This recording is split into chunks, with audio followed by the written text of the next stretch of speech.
নমস্কার বন্ধুরা, আজকে কিন্তু আমরা দেখতে দেখতে নাম্বার সিস্টেমের ক্লাস নাম্বার 6 এ কিন্তু চলে এসেছি। তো এতদূর পর্যন্ত যারা কিন্তু দেখছো তারা কিন্তু অবশ্যই ক্লাসটা ভালো করে করো এবং অবশ্যই কিন্তু নোট করো। আর তোমাদের কিন্তু অনেক ধন্যবাদ। তোমরা ক্লাসটা মনোযোগ দিয়ে দেখছো। তো আজকের ক্লাস আমরা নেব রিমাইন্ডার থিওরামের। তো চলো দেরি না করে শুরু করে দিই। তো দেখো, রিমাইন্ডার থিওরাম জানতে গেলে কিছু এই টু দি পাওয়ার এর যে স্কোয়ার, 2 এর স্কোয়ার, 3 এর স্কোয়ার, তো এরকম কিন্তু তোমাদের অনেকটা কি একটু দেখে নিতে হবে। দেখো,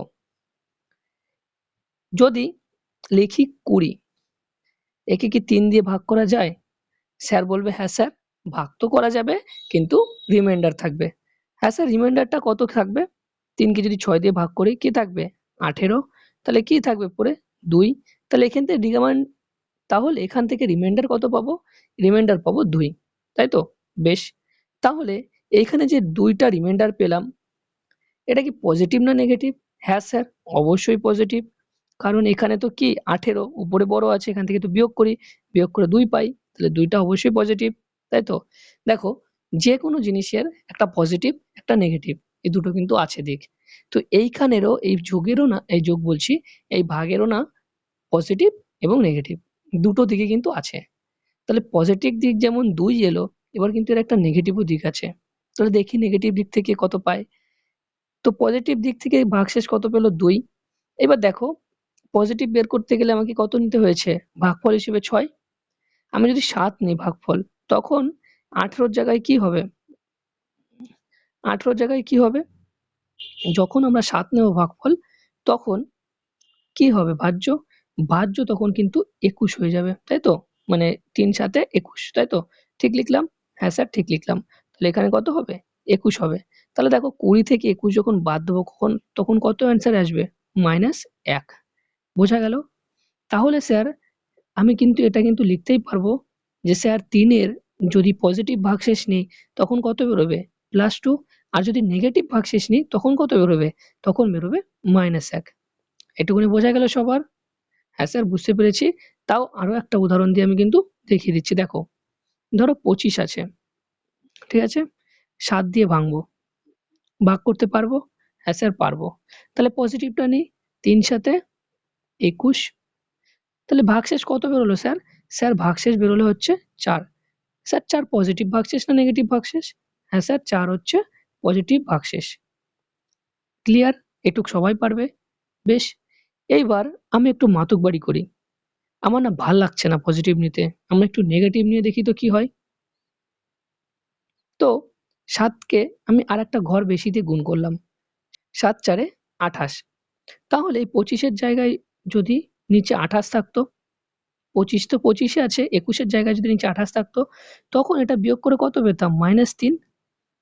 হ্যাঁ স্যার, ঠিক বলেছেন। তাহলে দেখো, প্লাসের ভাগশেষ কত হলো? +4।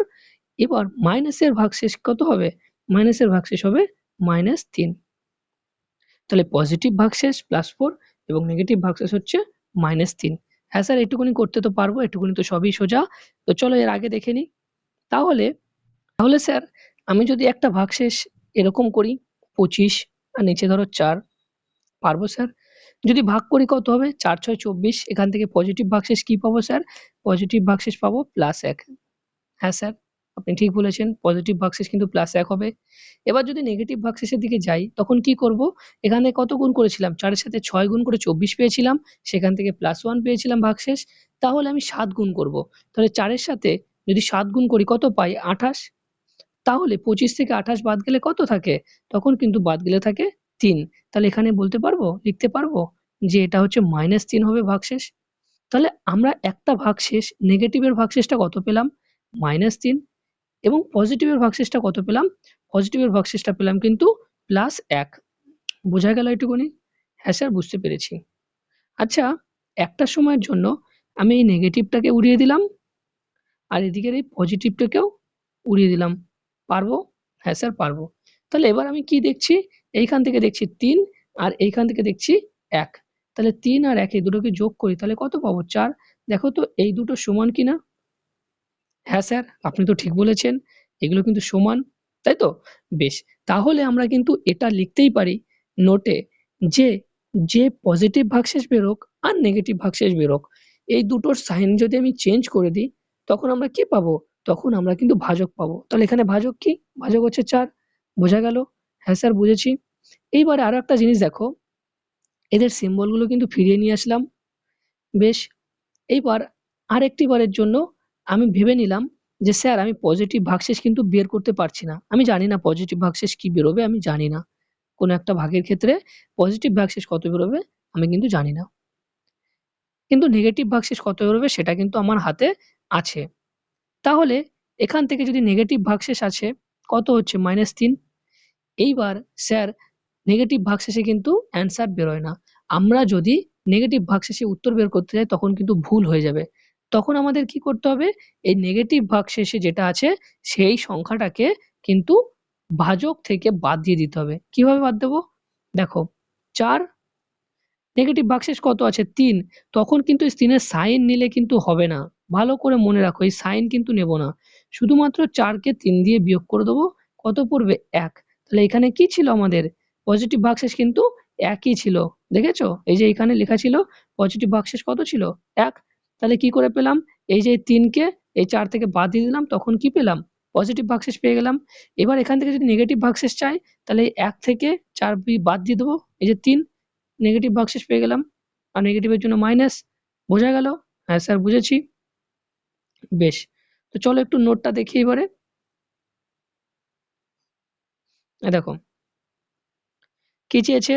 রিমাইন্ডার থিওরাম এই যে ২৫ পজিটিভ ভাগশেষ ১, নেগেটিভ ভাগশেষ কিন্তু -৩। এখানে দেখো ৩২ পজিটিভ ভাগশেষ +3, নেগেটিভ ভাগশেষ -2। তো এইভাবে কিন্তু এটা করতে হবে। তো এটার কিছু সূত্র আছে যেগুলো আমি বলে দিয়েছি মুখে। এইভাবে কিন্তু তোমাদের খাতায় নোট করে নেবে। কি করে নেবে? প্রত্যেকটি ভগ্নাংশের ২ টি করে ভাগশেষ থাকে। বলে দিলাম। একটা কি পজিটিভ, আরেকটা কি নেগেটিভ। বোঝা গেল? হ্যাঁ স্যার বুঝেছি।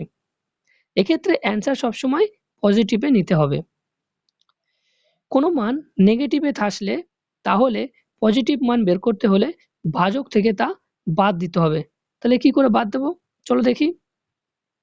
এই দেখো ঠিক এইভাবে কিন্তু বাদ দিয়েছে। আমি কিন্তু তোমাদের বলে দিয়েছি এটা আগে। তোমরা এভাবে কিন্তু নোট করে নিও। ঠিক আছে? এবার দেখো চিহ্ন বাদ দিয়ে মাইনাস এবং প্লাস যদি কোনো ভগ্নাংশের ভাগশেষ দ্বয় পজিটিভ নেগেটিভ যোগ করি তবে ভাগফল ভাজক হবে। তো সেই রকম এখানে দেখো একটু বুঝিয়ে দিই এটা। এই যে ৪ এই যে ৩ ভাগশেষ ছিল এখানে আর এখানে ছিল ১ ভাগশেষ। তাহলে এই ৩ আর ১ যদি যোগ করে দিই তখন কি বেরোবে? ৪। তাহলে এই ৪ টা কি? ৪ টা হচ্ছে এখানের ভাজক। বোঝা গেল? এটা কিন্তু এটা বলা হয়েছে। এবার উভয় প্রান্তে কোনো সংখ্যা দ্বারা ভাগ করতে পারি। আচ্ছা, এইটা একটু নতুন, এটা একটু বুঝে নাও। ধরো উপরে আছে ৪০, নিচে আছে ২৫। এরকম থাকতেই পারে। তাহলে এখান থেকে আমি ইজিলি ভাগ করতে পারবো। ২৫ অক্কে ২৫, তাহলে এখান থেকে কিন্তু ১৫ হচ্ছে ভাগশেষ, তাই তো? তাহলে ১৫ হয়ে যাবে ভাগশেষ। তাহলে ৪০ এর সাথে যদি আমি ভাগ করি তাহলে কত বেরোবে? ভাগশেষ হিসেবে কিন্তু আমরা এখান থেকে ১৫ পাবো, তাই তো?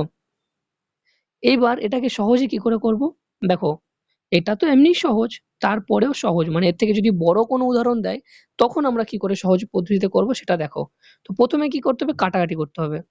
২৫, ৫ ৫ এ ২৫ পারবো? হ্যাঁ স্যার পারবো। ৫ ৮ এ ৪০ পারবো? হ্যাঁ স্যার পারবো। তাহলে এখান থেকে সংখ্যাটা ভেঙে কি পেয়ে গেলাম? ৮/৫ পেয়ে গেলাম।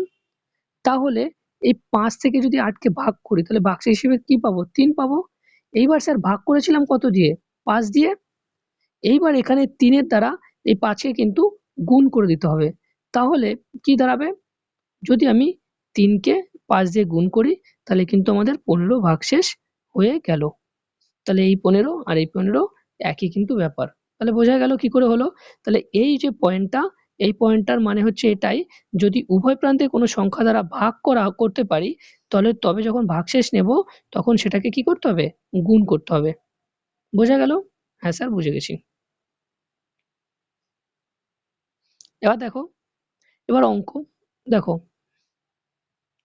ধরো উপরে আছে ৬৫ গুণ ৭৮ থাকতেই পারে। এগুলো কিন্তু একদম প্রপার অঙ্ক চলে গেলাম।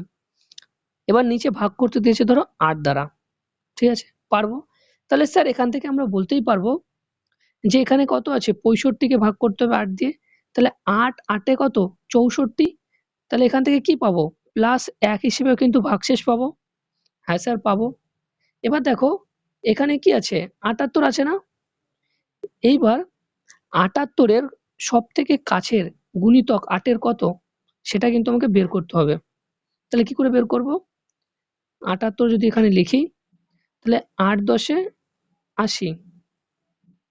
এবার দেখো ৭৮ এর সবথেকে কাছে যদি যদি গুণিতক নাও ৮ এর কোনো, তাহলে কি আসে? তখন আসে কিন্তু ৮০। তাহলে ৭৮ থেকে যদি ৮০ বাদ দিই কত বেরোচ্ছে? এখান থেকে কিন্তু -২ বেরোচ্ছে ভাগশেষ। তাহলে এইখানে আমি ৭৮ এর উপর লিখে দিতে পারবো -২? হ্যাঁ স্যার পারবো। তাহলে কি দাঁড়ালো আমার এখান থেকে? যে উপরে কি দাঁড়ালো? একদিকে আছে +১ আর একদিকে কি আছে? -১। তাহলে +১ +১ গুণ -২, তাই তো? তাহলে +১ আর -২ গুণ করলে কত হচ্ছে? -২। এইবারে কি হচ্ছে? এখান থেকে ভাগশেষ কত পাচ্ছি? -২। এবার -২ কি আমরা উত্তরে নিতে পারবো? পারবো না। কারণ কি? এটা নেগেটিভে আছে। তখন কি করব? ভাজক কত আছে? ৮। তাহলে ৮ দিয়ে আমরা -২ বাদ দিয়ে দেবো। তাহলে তাহলে কত পড়ে থাকবে?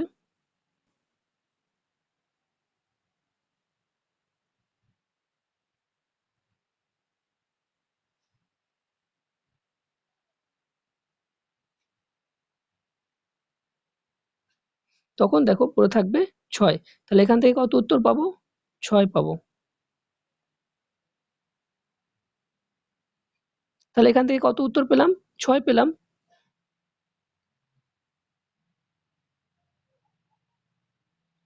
তো দেখো ওইটা আরেকটাও আছে, অসুবিধা নেই। এটা একটু অসুবিধা হয়ে গেল। তো এখানে দেখো আরেকটা অঙ্ক আছে। এটা করে দিই। এইখানে দেখো ৬৫। আচ্ছা এটা তো কি গেল? গুণের ক্ষেত্রে গেল। এবার যদি যোগের ক্ষেত্রে থাকে, ধরো ৬৫ যোগ ৭৮, এবার ভাগ দিতে দিলাম ৯ দিয়ে। ঠিক আছে? ৬৫ সবথেকে কাছে কি আছে? ৬৩। তাহলে ৯ সাথে ৬৩ আর কি? ২। তাহলে এখান থেকে আমি বলতে পারবো যে স্যার এখান থেকে আমি +২ পাবো ভাগশেষ। হ্যাঁ স্যার পারবো। আচ্ছা এখানে কি আছে? ৮×৯ ৭২, ৬ ৭৮ +৬, এটা কিন্তু অনেক দেখো বড়। পজিটিভ ভাগশেষ নিতে গেলে কিন্তু অনেক বড় হয়ে যাচ্ছে। এবার যদি নেগেটিভ ভাগশেষ নিই তখন কত বেরোবে? -৩। তাহলে দেখো এখান থেকে আমি -৩ কিন্তু পারবো লিখতে। পারবো? হ্যাঁ স্যার পারবো। এখানে কিন্তু -৩ কিন্তু আমরা লিখতে পারবো। তাহলে এখানে কি পেলাম? পজিটিভ ভাগশেষ কি পেলাম? +২ প্লাস -৩। তাহলে +২ থেকে -৩ যদি বাদ দিয়ে দিই কি হবে? -১ হবে। তাহলে এখানে কি দেখা যাচ্ছে? এটা কিন্তু নেগেটিভ ভাগশেষ বেরোচ্ছে। তা নেগেটিভ ভাগশেষে কিন্তু আমরা উত্তর নিতে পারবো না। তখন কি হবে? এটাকে পজিটিভ ভাগশেষে নিতে হবে। সেজন্য আমরা ৯ থেকে -১ বাদ দিয়ে দেবো। তাহলে কত বেরোবে? ৮ বেরোবে। আমরা কিন্তু এভাবে কিন্তু বাদ দিতে পারবো না যে ৯ -১, তাহলে কিন্তু মাইনাসে, মাইনাসে +১ হয়ে যাবে। তাহলে ৯ আর একে ১০ হয়ে যাবে। এটা কিন্তু ভুল হয়ে যাবে। আমাদের কি করতে হবে? শুধু ৯ থেকে বিয়োগ ১, তাহলে পেয়ে যাবো ৮। বোঝা গেল? হ্যাঁ স্যার বোঝা গেল। এবার একটা বিয়োগ দেখে নিই। দেখো ৬৫ বিয়োগ ধরো ৬০ আছে। ঠিক আছে? বাই ৮ আছে। পারবো? হ্যাঁ স্যার পারবো। ৮ ৮ এ ৬৪, এখান থেকে +১ ভাগশেষ পেয়ে গেলাম। এবার কি আছে? ৬০। ৭ ৮ এ ৫৬। ৫৬ আর কতই ৬০? ৪ এ। তাহলে দেখো এখানে 50-50, ৮ ৮ এ যদি ৬৪ নাও, পজিটিভ ভাগশেষও +৪ আর নেগেটিভ ভাগশেষও কিন্তু -৪। তাহলে কিন্তু যেকোনো একটা নিলেই হবে। তাহলে আমি পজিটিভটাই নিই, নেগেটিভটা নেওয়ার দরকার নেই। তাহলে এখানে পজিটিভ +৪ কিন্তু নিয়ে নিলাম। ঠিক আছে? বেশ। এবার দেখো তাহলে এখান থেকে কি পেলাম? +১, আচ্ছা বিয়োগ চিহ্ন আছে তাই তো? তাহলে এখানে পেলাম +১ মাইনাস +৪, তাই তো? এইগুলো ভাগশেষ পেলাম। তাহলে ১ থেকে ৪ যদি বাদ দিই তখন কি বেরোবে? -৩। তাহলে মাইনাসে আমরা অ্যান্সার নিই না। তাহলে ৮ থেকে আমি বাদ দিয়ে দেবো -৩, তাহলে কত বেরোবে? তাহলে ৮ থেকে ৩ বাদ দিয়ে দিলে অ্যান্সার হয়ে যাবে ৫। তাহলে এখান থেকে আমি কিন্তু ভাগশেষ হিসেবে ৫ পাবো। বোঝা গেল? তো আজকে আমরা কিন্তু এইটুকুনি শিখবো। এর পরের দিন কিন্তু ক্লাসে আমরা আর অল্প একটু আছে সেটা শিখে নেবো। দিয়েই কিন্তু আমাদের রিমাইন্ডার থিওরেম কিন্তু শেষ হয়ে যাবে। ঠিক আছে? এই দেখো আমাদের এখানে কিন্তু কিছু অঙ্ক আছে এক্সাম্পল হিসেবে।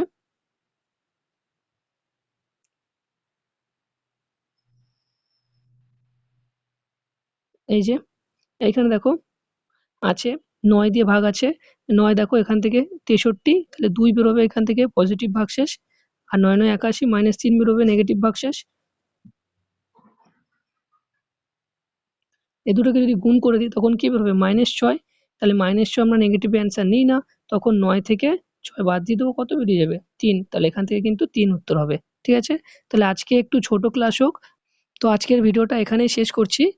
তাহলে এরপরে আরও একটা ভিডিও আসবে যেখানে আমরা বাকি রিমাইন্ডার থিওরেমের টপিকসগুলো শিখে নেব, এবং তারপরে আরও একটা ভিডিও আসবে যেখানে আমরা এই টপিকটাকে কিন্তু নাম্বার সিস্টেমের গোটা টপিকটাকে কিন্তু শেষ করে দিতে পারবো। ঠিক আছে, তো আজকের ভিডিওটা এখানেই শেষ করছি। চলো, টাটা।